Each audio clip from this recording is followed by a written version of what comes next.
Janshakti news, निर्भीड व निपक्ष बातम्यांचं खुलं व्यासपीठ। द जनशक्ती न्यूज मध्ये आपल्या सर्वांचं स्वागत। एकही लाभार्थी घरापासून वंचित राहिला नाही पाहिजे, संग्राम बाहू देशमुख। सर्वांसाठी घरे हे शासनाचे धोरण असून त्यानुसार राज्यातील बेघर तसेच कच्च्या घरात वास्तव्यास असणाऱ्या पात्र लाभार्थ्यांना स्वतःचे हक्काचे घर मिळावे असा राज्य सरकारचा प्रयत्न आहे।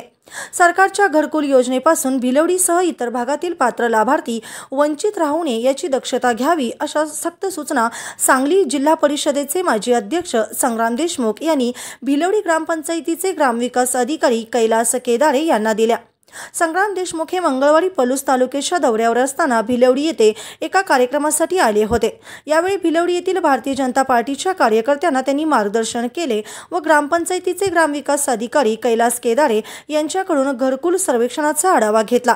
यावेळी सांगली जिल्हा परिषदेचे माजी सदस्य सुरेंद्र वाळवेकर, रमेश पाटील, तानाजी भोई तसेच प्रकाश चौगुले अण्णा व सगळे गावचे जवाहर पाटील, महावीर नवले, दिलीप धनवडे, दीपक मगदूम तसेच दत्ता उतळे, उल्हास ऐतवडे, मनीष कुलकर्णी तसेच मनोज चौगुले मेजर यांच्यासह आदी मान्यवर व कार्यकर्ते उपस्थित होते।